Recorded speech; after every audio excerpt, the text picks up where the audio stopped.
Amis fidèles téléspectateurs de la chaîne nationale RTNC, merci beaucoup de la fidélité que vous nécessitez d'accorder à la chaîne officielle. Là, c'est un nouveau numéro. Nous avons une émission civisme fiscal pour le développement. C'est une émission qui est chapeautée par les ministères de Finances. Là, je m'en vais directement dire merci à son excellence Yumba Mwanambout Samuel. C'est bien lui qui chapeaute au moins cette émission. Alors c'est pourquoi aujourd'hui, vous voyez à ma gauche, il y a les conseillers du ministère provincial de Finances. Alors ils sont là, ce sont là nos invités. Alors vous allez constater, chacun va parler de son domaine, comme il y a le finance, il y a économie, il y a plan, il y a un civisme fiscal. Et alors tous ces éléments-là, aujourd'hui, nous allons bien les aborder. Alors je vous dis qu'aujourd'hui, le ministère des Finances est à votre porte. Nous allons découvrir beaucoup d'histoires pour savoir quelles sont les attributions, les tâches que ce ministère des Finances dans la province d'Iolomami est en train de faire. Alors c'est une très belle émission qui la RTNC vous présente aujourd'hui, civisme fiscal pour le développement. Alors je m'en vais vous signaler que de l'autre côté de la technique, c'est notre confrère Patient Gattuso, et l'émission ici est coordonnée par Moïse Chiban Akonga, la programmation de Edgar Kyungu. Moi c'est Shindano Kachokoremi. Alors je m'en vais directement présenter nos invités du jour. On commence ici. Bonjour le conseiller. Bonjour monsieur le journaliste. Et comment vous allez? Un peu bien. Alors je ne sais pas, à ce qui concerne la présentation, qu'est-ce que vous pouvez dire à nos téléspectateurs? Moi c'est le conseiller Kassomo Mpoyo, en charge du plan. Vraiment nous sommes très ravis de commencer cette mission. Bravo à notre ministre. En tout cas, nous le disons sincèrement, merci beaucoup, M. Yumba Mwanambout Samuel. Et le conseiller, bonjour. Bonjour, M. Rémi Kacho. Et comment aujourd'hui vous êtes réveillé dans quelle humeur? En tout cas, je vais très bien, nous allons très bien. Nous sommes très ravis de passer aujourd'hui à la chaîne nationale pour parler, bien sûr, du civisme et pour le développement. Ceci est chapeauté par le ministre provincial, l'honorable Samuel Yumba Mwanambout. Je ne sais pas, vous êtes conseiller dans quelle matière? Je suis conseiller en charge des finances du ministre provincial des Finances. Voilà, nous avons aussi le troisième invité, il va aussi se présenter. Merci beaucoup, monsieur Rémi. D'emblée, nous remercions le Seigneur qui a permis que nous ayons ce cadre.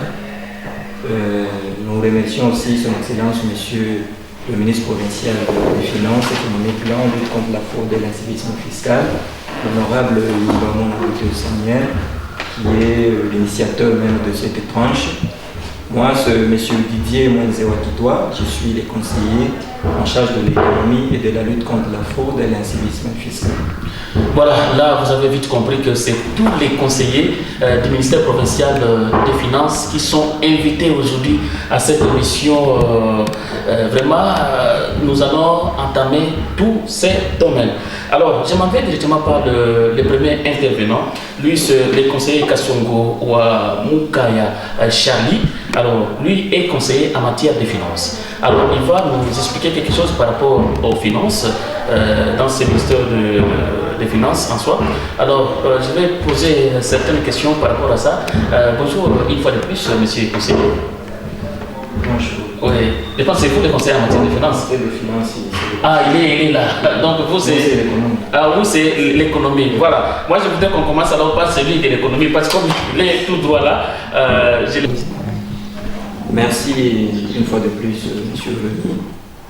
Pourquoi le civisme fiscal pour le développement? Vous conviendrez avec moi que depuis toujours, le développement est un mot pratiquement méconnu dans l'échelle de la population du Olomami. Cette population voit souvent le développement ailleurs, et quand on est en déplacement, on vit le développement ailleurs, mais pas ici chez nous dans le Olomami. Nous avons l'impression que rien ne se fait pratiquement dans le sens de développer notre province. Mais aussi, nous devons savoir que le développement d'une entité, surtout d'une entité comme une province, est tributaire de moyens matériels et financiers énormes. Est-ce que, conseiller, je ne sais pas si vous pouvez nous dire que dans l'Olomami, est-il vrai que notre province a suffisamment de moyens pourra au moins nous amener à un développement? La réponse à cette question, de savoir s'il y a des moyens ou pas dans les Olomami, la réponse serait oui et non. Oui, parce que notre province a d'énormes potentialités que nous devons capitaliser. L'autre aspect de la réponse serait non, du fait que ce qui est exploité effectivement, ce qui est récolté en termes de ressources, ne permet pas du tout au gouvernement provincial de pouvoir atteindre son objectif qui est le développement de la province. Pour y arriver, le gouvernement doit avoir beaucoup de moyens. Malheureusement, le facteur important, le facteur principal de cette contre-performance dans la mobilisation de recettes a été repéré sur cette montée vertigineuse de l'incivisme fiscal dans le chef des contribuables que nous sommes. Bon, parce qu'il y a certains concepts dans votre matière là. Est-ce que vous pouvez au moins nous expliquer les concepts évasion fiscale et aussi fraude fiscale, parce que vous êtes aussi conseiller en matière de fraude fiscale, incivisme et fraude fiscale. Est-ce que vous pouvez d'abord donner quelques éclaircissements par rapport à ces concepts? Tout à fait. Lorsqu'on parle d'évasion fiscale, là c'est lorsque l'assujetti ou le contribuable utilise de moyens légaux pour échapper à l'imposition. C'est-à-dire qu'il profite de certaines lacunes, de certaines faiblesses de la loi, de l'obscurité de la loi, pour ne pas payer l'impôt. C'est notamment lorsque l'arsenal juridique est obsolète, la loi est un peu obscure, il n'y a pas d'arrêté, il n'y a pas un texte légal qui prévoit, qui sanctionne, alors la société profite de cette occasion pour ne pas payer l'impôt. Quant à la fraude fiscale, c'est pratiquement l'inverse. C'est-à-dire que c'est volontairement qu'on fraude, comme le mot le dit. On utilise cette fois-là des moyens illégaux. C'est notamment la falsification des documents, c'est notamment une fausse déclaration, c'est notamment une sous-évaluation de la quantité. Voilà. Et l'incivisme fiscal? Voilà, l'incivisme fiscal en soi, c'est cette absence-là du civisme fiscal. Donc la culture fiscale n'est pas dans le chef du contribuable. En tout cas, la fraude fiscale et l'évasion fiscale sont des composantes de l'incivisme fiscal. Et là, vous parlez des contribuables, je ne sais pas, qu'est-ce que vous pouvez dire à nos téléspectateurs? C'est quoi ce concept aussi? Merci beaucoup. Et tout au long de cette émission, on aura parlé de contribuables, redevables, assujettis. Tous ces concepts-là ne font qu'un, c'est que on appelle contribuable toute personne qui est sujette à l'impôt. Tout celui qui doit payer l'impôt ou la taxe, on l'appelle contribuable. Et en ce qui concerne l'économie informelle, parce que je sais que dans cette matière, vous êtes conseiller, vous pouvez avoir une idée par rapport à ça, l'économie informelle, et comment le ministère ou le gouvernement comptent s'y mettre pour mettre fin à cela? Merci beaucoup. Avant d'en arriver là, je vais survoler brièvement sur l'objectif en soi de l'émission. On a dit que la province avait besoin de moyens énormes pour pouvoir se développer. Ces moyens ne sont pas entreposés quelque part où la province pourrait aller et récupérer, commencer les travaux. Ces moyens viennent des impôts, des taxes et de droits auxquels on est assujetti. Et c'est ici l'occasion de rappeler aux uns et aux autres que nous sommes tous de potentiels contribuables, en commençant bien entendu par les élus du peuple, que sont les députés provinciaux. Il y a son Excellence Madame le gouverneur de province, son Excellence Monsieur le vice-gouverneur, leurs Excellences ministres provinciaux. Nous, toute la population du Olomami, nous sommes d'éventuels contribuables. C'est ainsi que son Excellence Monsieur le ministre provincial des Finances, Économie, Plan, lutte contre la fraude et l'incivisme fiscal, dans le souci de concourir au développement de cette province, il a initié cette tranche de mission qui commencera à passer, bien entendu, de façon permanente sur les chaînes de la RTNC et ailleurs, qui est dénommé le civisme fiscal pour le développement du Olomami.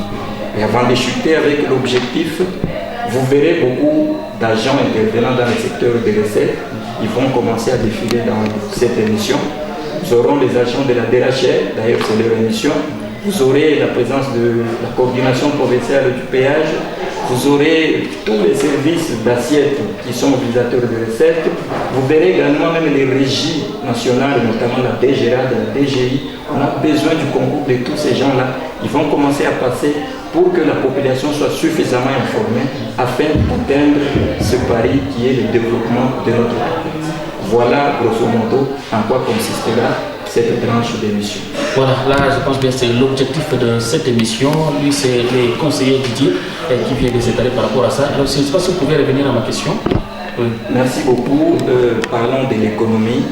L'économie c'est l'un des secteurs ou l'un des portefeuilles, n'est-ce pas, qui compose le ministère auquel nous appartenons. Et si nous n'allons pas aborder l'économie dans le sens, dans ses aspects, production, distribution, échange, consommation, non. Ici, nous abordons l'économie dans le sens du rôle que le ministère joue, dans le sens des attributions du ministère. C'est notamment le recensement des agents économiques. Nous devons avoir un répertoire, nous devons savoir qui sont effectivement agents économiques afin de lutter contre l'économie informelle, comme on l'a dit. Et l'économie informelle, comme... C'est alors ma question, comment mettre fin à cela? Comment les ministères des Finances ou les gouvernements peuvent faire pour mettre fin à cette économie informelle? Merci beaucoup, monsieur le journaliste. Il y a plusieurs stratégies que nous allons devoir prendre. Comme je l'ai dit, les choses ne seront plus comme avant. Donc commençons maintenant. Nous devons nous approprier cette question. Parmi les stratégies, on a déjà cette sensibilisation fiscale que nous faisons. Sensibilisation à la culture fiscale. Aussi, l'autre stratégie ou l'une des autres stratégies, c'est notamment certains allègements fiscaux. Au niveau des taux de paiement, nous allons voir dans quelle mesure réduire un peu à la baisse afin d'inciter ceux-là qui évoluent dans le domaine informel à s'aligner sur le droit chemin. Voilà. Aussi, toujours dans les attributions du ministère, nous avons également la politique de la réglementation, n'est-ce pas, le contrôle du marché, de prix sur le marché, aussi de la concurrence, ça entre dans les attributions de notre ministère.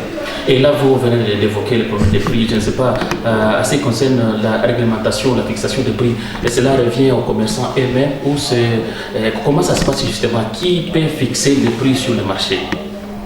Certes, la fixation de prix a été libéralisée par la loi numéro 18/020 du 9 juillet 2018 relative à la liberté de prix et à la concurrence. Les commerçants ont le droit de fixer librement leur prix.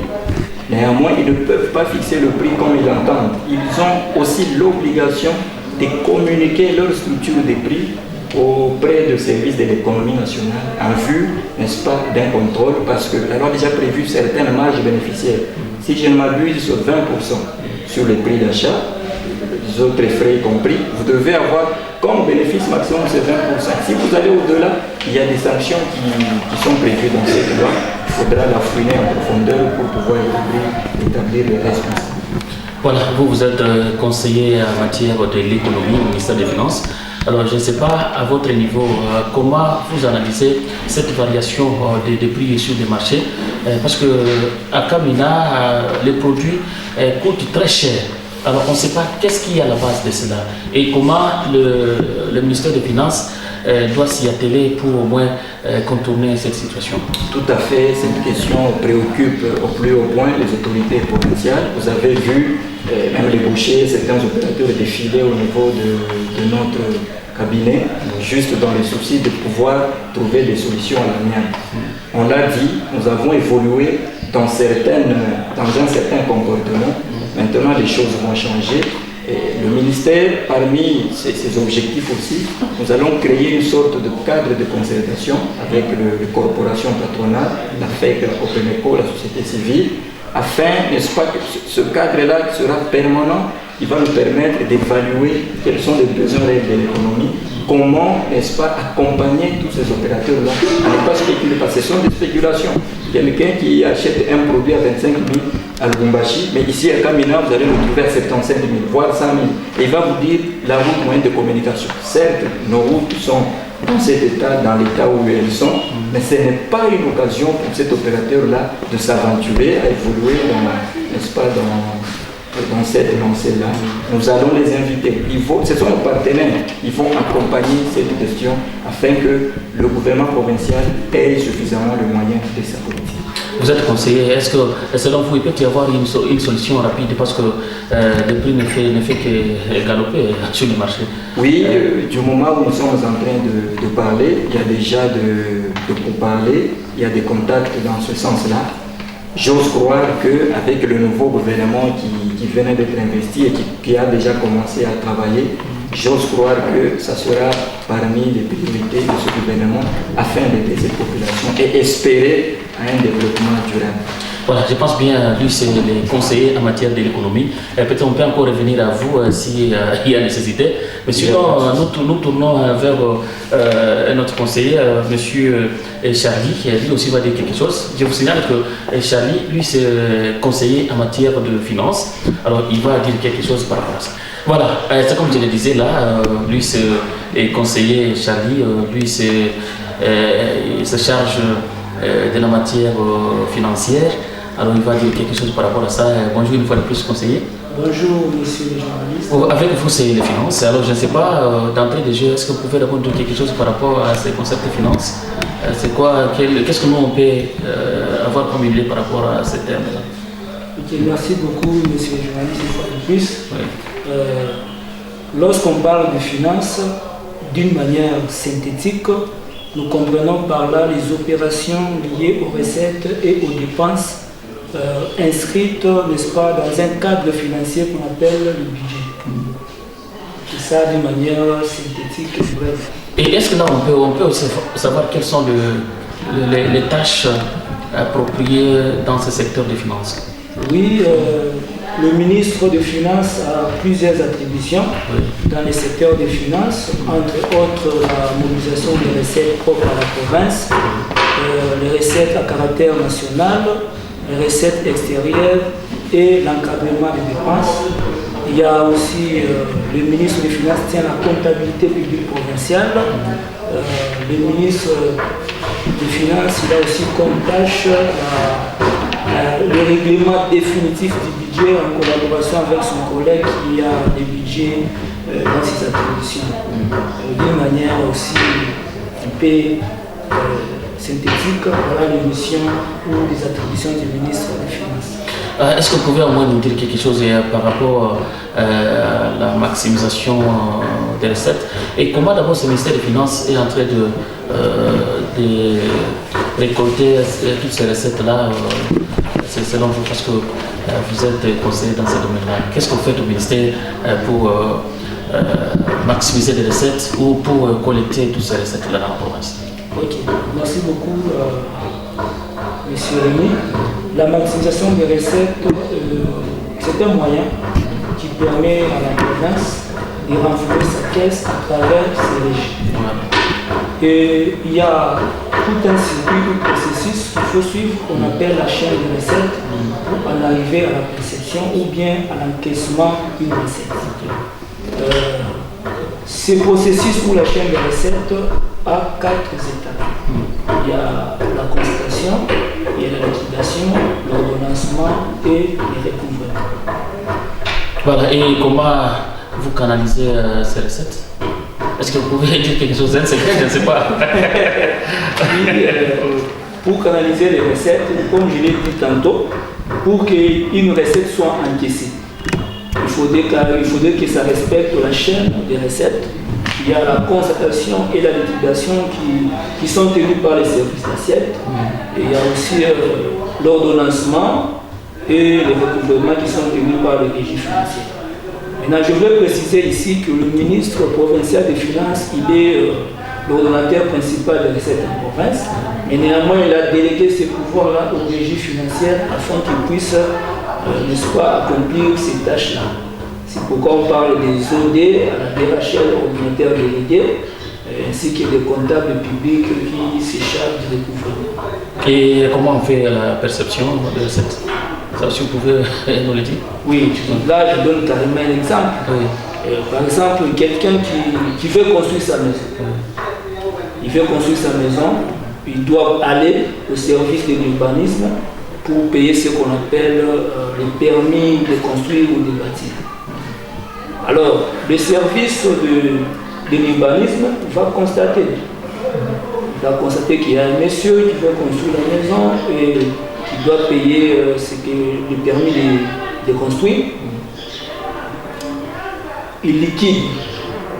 Okay? Il fait la liquidation, qui est un processus qui consiste à déterminer les montants que le redevable doit à la province.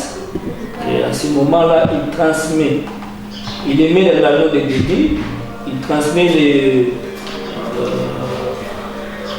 l'ordonnateur de recette, il vient, il émet ce qu'on appelle la note de perception.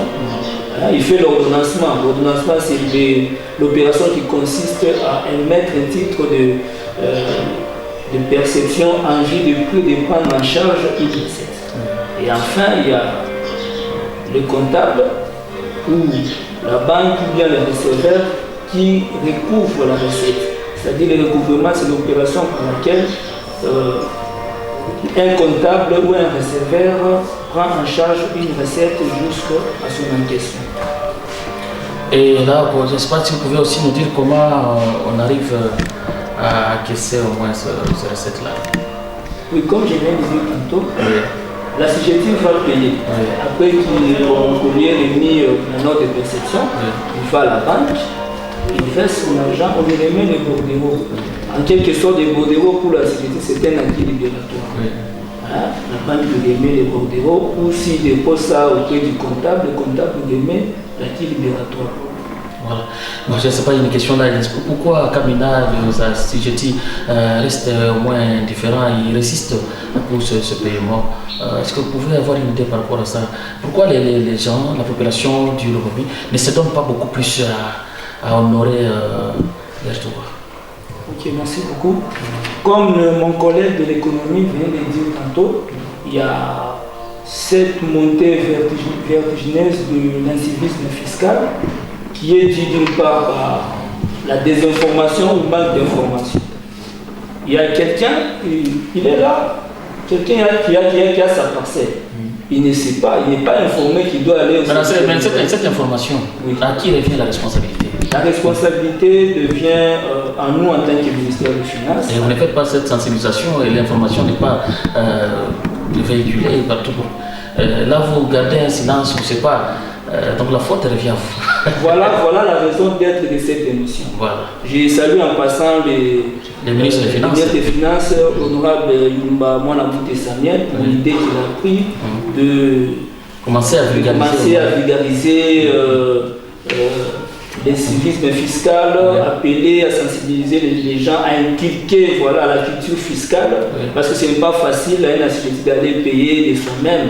Il doit être informé et la meilleure information, il doit l'obtenir de nous ou bien du ministère des Finances à travers ces régimes. Voilà, moi je vois que les conseillers parlent trop, je ne veux pas les retenir pendant longtemps, ils risquent d'épuiser toute la matière, et pourtant la matière est vaste, parce que les conseillers en soi, ils parlent trop. Alors je vois, il y a les troisième invités. Alors moi je voudrais aussi lui poser certaines questions, parce qu'il est aussi ministre, et il est aussi conseiller, je m'excuse, s'il est conseiller en matière de plan. Alors lui aussi à ce niveau-là, il va nous dire quelque chose. Qu'est-ce qu'il est en train de conseiller notre ministre de la province en ce qui concerne les plans? Voilà, c'est comme je disais là, lui c'est les conseillers, Kassongo Boyo, comme il s'est bien présenté. Alors lui c'est les conseillers du ministre des Finances en matière de plans. Alors les plans, je ne sais pas ce terme-là, il y a d'autres personnes qui se posent des questions. Mais là, ce ministère-là s'occupe aussi du plan. Les plans là-bas, c'est quoi? Quelles sont les attributions? Il peut d'abord nous expliquer quelque chose par rapport à ça. Une fois de plus, bonjour conseiller. Bonjour. Je ne sais pas, ce qui concerne le plan, quel est votre attendement par rapport à ça? Monsieur le journaliste, avant de répondre, en tout cas, j'ai dit sincèrement merci à son Excellence et Monsieur le ministre Yumba Mwanabute Samuel, qui a voulu qu'on puisse expliciter la population du Haut-Lomami à ce qui concerne ce ministère du plan. Oui. Eh bien, vous venez de me poser la question de savoir... Les plans, c'est quoi? Le plan, c'est l'ensemble des dispositions fixant les objectifs à atteindre dans les domaines économiques, politiques et sociaux. je pense que c'est... Alors, je ne sais pas, les thèmes que nous allons aborder dans ce secteur-là, on parle justement de quoi? Le thème que nous voulons aborder tout de suite là, le thème s'intitule le programme d'action prioritaire et ses objectifs de la province du Haut-Lomami. Voilà, là vous avez bien suivi, c'est le programme d'action prioritaire dans la province du Haut-Lomami et aussi les objectifs. C'est ce qu'on va parler avec les conseillers. Alors, d'entrée de jeu, n'est-ce pas, les programmes, c'est quoi et aussi les actions. Est-ce que vous pouvez d'abord nous donner la nuance entre ces deux concepts-là, programme et action?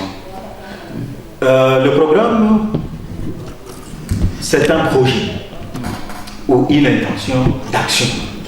Ça, c'est le programme. Alors qu'une action, c'est une manifestation de la volonté dans un domaine déterminé. Voilà comment est-ce que ces deux mots-clés est en train de se combiner. Donc, vous ne pouvez pas monter un projet sans qu'il y ait la volonté de terminer ce projet-là. Oui, oui. Et en ce qui concerne les objectifs, est-ce qu'on peut les savoir? Oui, il y a les objectifs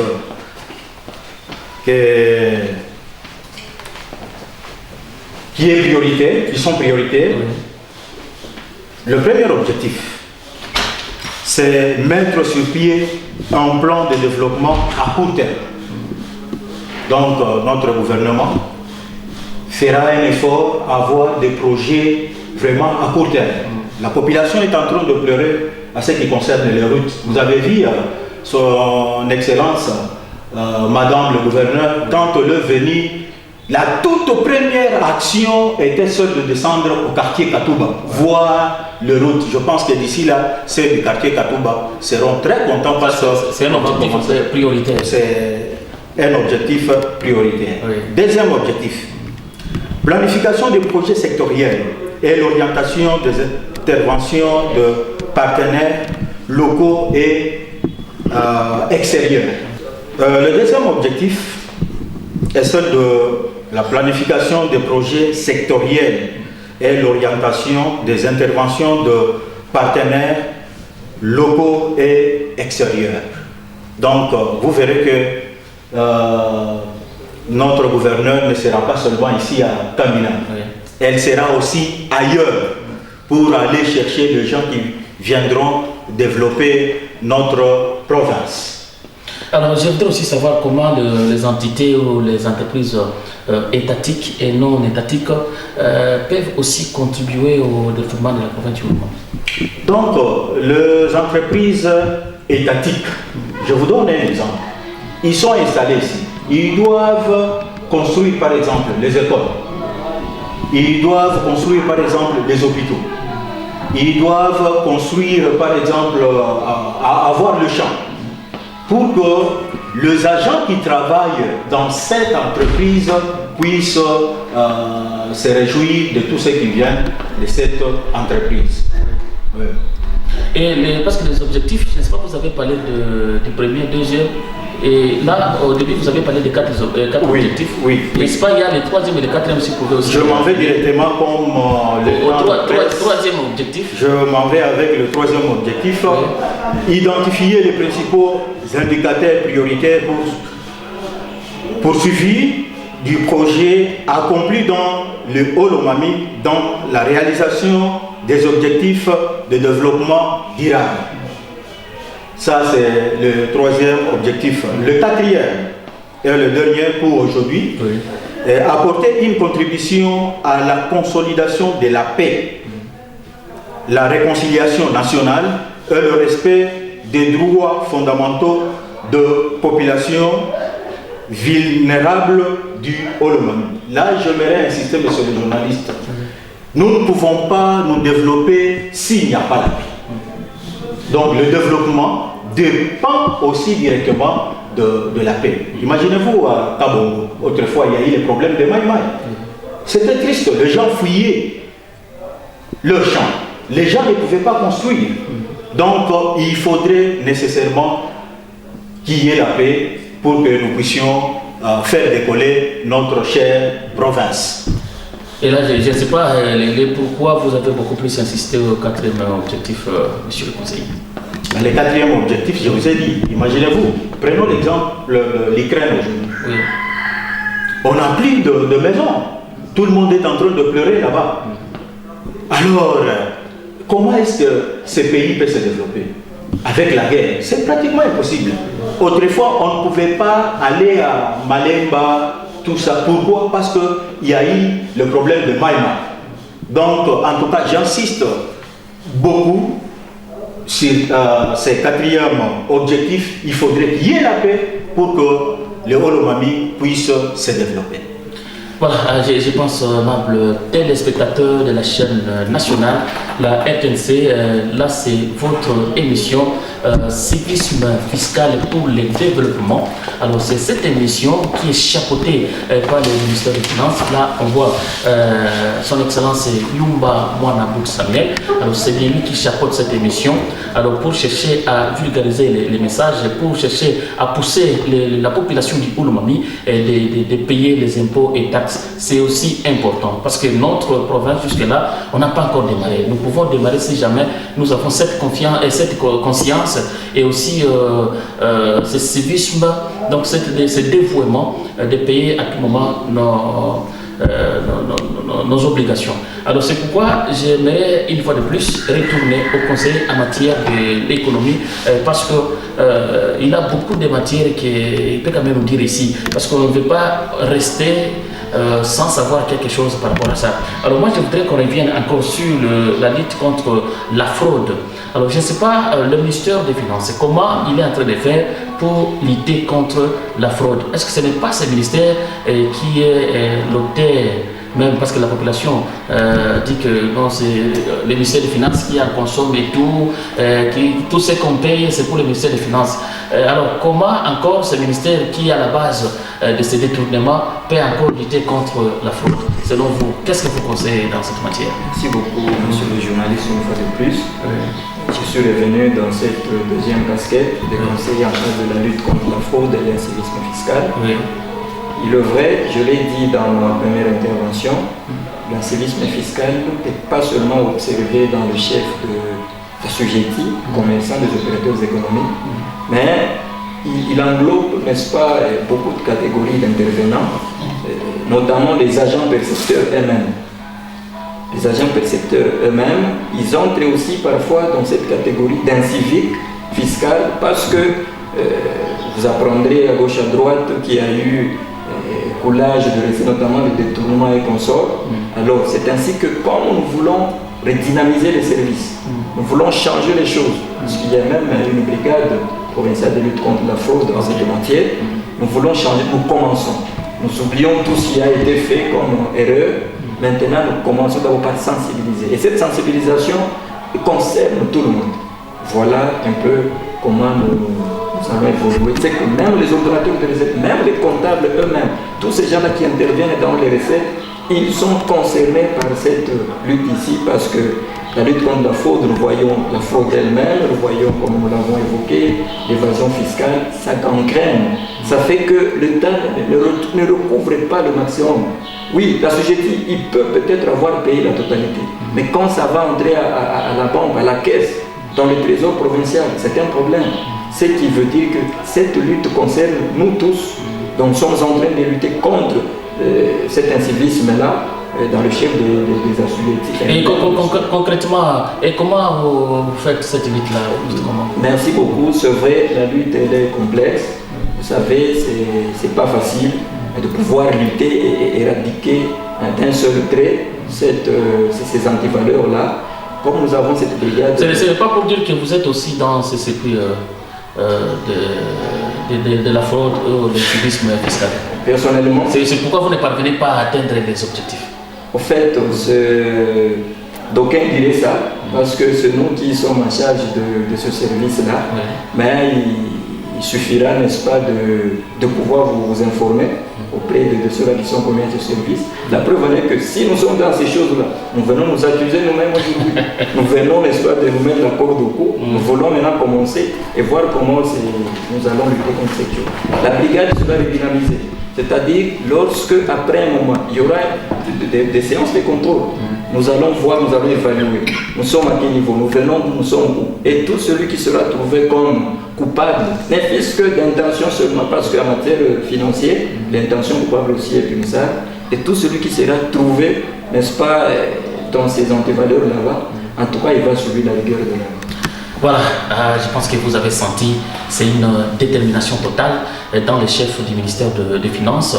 Alors, merci beaucoup, aimables téléspectateurs de la chaîne nationale. C'est la fin de notre entretien. Là, c'est le tout premier numéro de notre émission Civisme fiscal pour le développement, une émission chapeautée par le ministre des Finances, Yumba Mwanakout Samuel, son excellence. Maintenant, coup de chapeau à vous.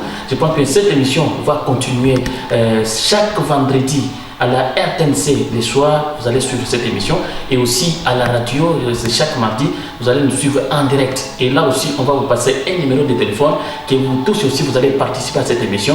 Vous commencerez aussi à nous appeler, à mettre aussi votre point de vue par rapport à ça. S'il y a des messages, vous nous lancez des messages, alors ça serait aussi bien. C'est pourquoi au bas de votre télévision, vous voyez, il y a un autre numéro là-bas. Alors si ce numéro là-bas, vous devez aussi nous contacter, et à partir de ces numéros, cette question sera un jour répondue par les conseillers que vous voyez ici. Ils sont les conseillers du ministère des Finances. Alors merci beaucoup d'être avec nous, merci beaucoup de répondre favorablement à notre invitation, et merci beaucoup à vous téléspectateurs d'être branchés à la RTNC.